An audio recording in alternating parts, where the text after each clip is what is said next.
हरे कृष्णा दोस्तों, हरे Krishna bye Anju Tayal channel में आपका स्वागत है। मैं आज आपको गाज माता व्रत कथा विधि सुनाने जा रही हूँ। इस व्रत को भाद्रपद माह के किसी भी शुभ दिन को किया जाता है।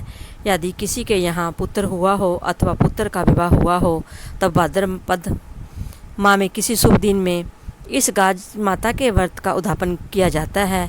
7 जगह 4 पूड़ी और हलवा रखकर उस पर कपड़ा और रुपये रख कर देते हैं। एक लोटे में जल भरा जाता है और उस पर सतिया बनाया जाता है। फिर 7 दाने गेहूं के हाथ में लेकर गाज माता की कहानी सुनी जाती है। इसके बाद सारी पूरियों को ओढ़नी पर रखकर सास के पैर छूकर सास को देते हैं। लोटे के जल को सूर्य भगवान को अर्पित कर देते हैं। इसके बाद 7 ब्राह्मणियों को भोजन कराकर दक्षिणा आदि देकर विदा करके खुद भी भोजन करते हैं।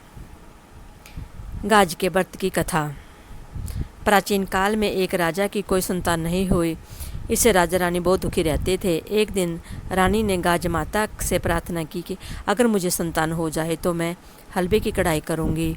इसके बाद रानी गर्भ से हुई और उनके यहाँ पुत्र पैदा हो गया, लेकिन रानी गाज माता की हलवे की कढ़ाई वाली बात को भूल गई, जिससे गाज माता बहुत नाराज हुई।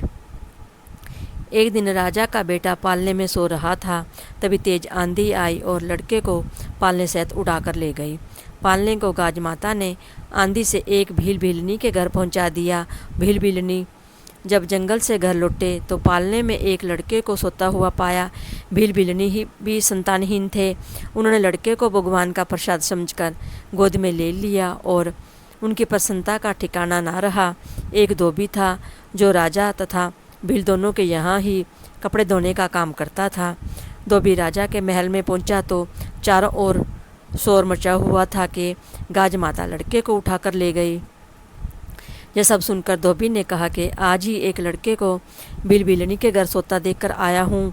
राजा ने भील को बुलाकर कहा कि हम गाज माता का व्रत करते हैं, जिससे गाज माता ने ही ये पुत्र दिया है। यह सुनकर रानी को अपनी भूल का एहसास हो जाता है। रानी गाज माता से प्रार्थना करती है कि माँ, मेरी भूल से ये सब हुआ है, और वह पश्चाताप करने लगती है।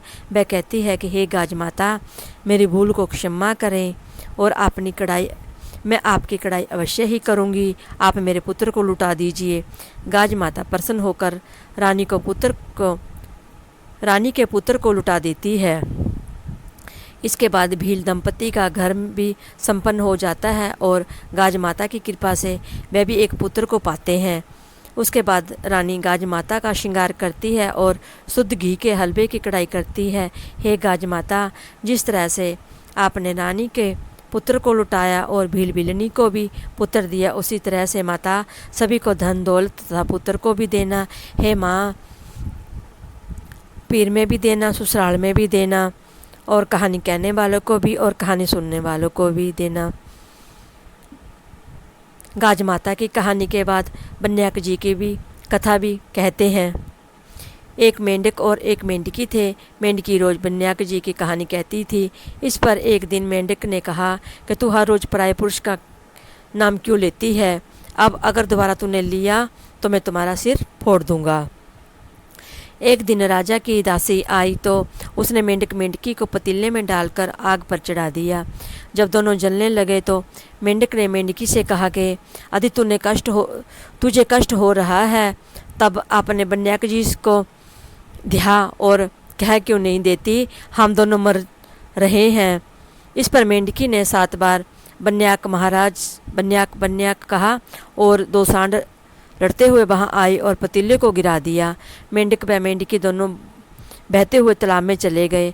गणपति महाराज जैसे अपने मेंढक और मेंढकी का कष्ट काटा, इसी तरह सभी के संकट काटना कहानी सुनने वाले के भी और कहानी कहने वाले के भी कष्ट को काटना।